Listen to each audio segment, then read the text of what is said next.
Ladies and gentlemen, the rope of mystery. Watch closely, nothing in the hands, just one piece of rope, an ordinary piece of rope, the kind you can buy in any magic shop. It's a good, strong, solid piece of rope. Watch the ends very, very closely. All I do is pass one over the other. They're not really tied together in a knot. They're just sort of draped around each other like this. And if I blow on the ends, that makes them very soft. That makes them very, very easy to remove. You're not laughing now. So now I have a piece of rope that has no ends, just middle. But it's good, strong, solid middle. There are no ends at all. Well, there are ends, but they're over here. All I have to do is take the ends, give a little squeeze like this, turn the inside to the outside, and of course vice versa, and that puts everything back the way it was at the very beginning. Ladies and gentlemen, the rope of mystery. Oops, no, that's an entirely different act. This time I'll take the ends, I'll tie them together with a double knot. That's one, and that is two.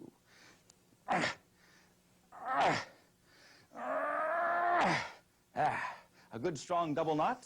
Now if I cut the rope any place, of course I'd have two pieces, but I don't have any scissors. But that's all right. I'm a professional. I can fake it. Oh. Now normally what I do is I cut the rope exactly opposite from the tied ends. That way both lengths would be identical. But as you can see today, I'm a little bit off. That's all right. All I've got to do is take rope number one like this, put rope number two over here, say the magic words, cuancuardos, cuadaladas, por yéndose las citas imigración, and the ropes restore, ladies and gentlemen, back to the original condition. And there you have it, the rope of mystery. Rope of mystery. Now here's a little something that you can all go home and try. Just get a piece of rope, fold it in half. If you do that, you'll find you've got the two ends together on one side, and opposite the ends will be the middle. But that's not the mystery. Watch closely. End number one, I give a little squeeze like this. It passes through the hollow core, and it lands on the other side. Now, for lack of technical variation, I'll repeat the illusion. End number two, a little squeeze. It passes through the hollow core, lands on the other side. So now I've got the ends where the middle used to be. The middle is where the ends used to be, which in itself is quite a feat. Although I seem to be the only one who thinks so. Ladies and gentlemen, the rope of mystery. Now, sometimes when I do this, after the thunderous applause finally subsides, there's always someone that says, oh, I know how that's done. That's a piece of that phony, fake, trick magician's rope. Actually, that's not true. This is not phony, fake, trick magician's rope. I've got that stuff over here. This is ordinary rope. In fact, how about you, sir? Would you mind? Examine the rope, please. Make sure it's ordinary rope. It doesn't stretch. It doesn't shrink. In fact, you might have noticed the ends, the very tips, they have been dipped in glue, and the glue has dried hard. The reason I do that is for the exact same reason that we all have feet. I'll just leave it at that. No, it's true. Our feet prevent our legs from fraying at the ends. That's right. That's right. Now, here's a length. I can't let you see the whole thing right now, but I'll tell you what. For you, I'll give you just a little piece. If you'll check that puppy out for me, please. Perfect. That leaves me with this piece, and what I'll do is I'll tie a knot in the middle like this. And if I take that knot and squeeze it with my fist, I can create the illusion that the knot disappears. Actually, the knot is still there. It's just that I'm making it very, very small, and I'm hiding it on the inside. Now, you can't see it, but you can feel it. In fact, it's right there. I can feel the little bump. But rather than take the time to let everybody feel the bump, what I'll do instead is take the rope like this, give a little shake, ha-choo, and that reforms the knot from the inside out. How about you? Would you mind examining this rope, please? Make sure it's okay. Now, who has the big one? That would be you, sir. Let me have the rope back. And in your own words, is this an ordinary piece of rope?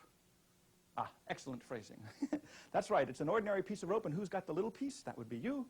Very good. Thank you. Please notice, by the way, ladies and gentlemen, that these ropes are different lengths. Now, normally I don't have to mention that, but every once in a while, I perform this mystery for a crowd that has been drinking, and sometimes the audience doesn't notice. Now, it's very important you notice the fact that the ropes are different lengths now. Otherwise, what I'm about to do would be even more pointless. Watch closely. Two different lengths. In fact, all three are different lengths. May I? Three different sized pieces of rope. All I've got to do now is bring up the opposite ends of the long piece, the middle-sized piece, and the short piece, and I say the magic words, stretcho, stretcho, stretcho. And the ropes will magically, mysteriously, and therefore entertainingly stretch and stretch until they all become identical in length. Can I hear a hallelujah on that, brothers and sisters? That's right, hallelujah. That's right, my friends, you've got to praise the chord.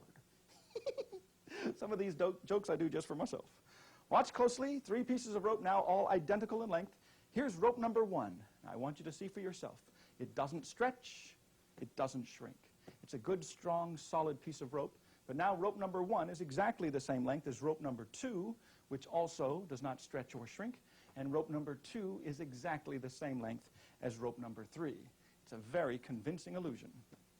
Sometimes, though, when I do this, people think I'm using that phony sleight of hand stuff. But that's not true. In fact, to prove there is no sleight of hand involved, I will tie the ropes together. Now, with the ropes tied together, there's no way that I could cheat, even if I wanted to. In fact, I'll tie these ends together as well. 3 ropes tied together, making sleight of hand absolutely impossible. All I've got to do now is gather up the ropes, say the magic words, shrinko, shrinko, shrinko. And even though the ropes are securely tied together, still, they change back to their 3 completely different original lengths. Now, I don't expect you to take my word for it, so you might want to examine this rope here yourself. The little piece, make sure it doesn't stretch or shrink. Not to be confused, of course, with the middle-sized piece, and that would be for you over here, and the long piece, and that brings this mystery, ladies and gentlemen, to its dramatic conclusion, the stretching ropes of India.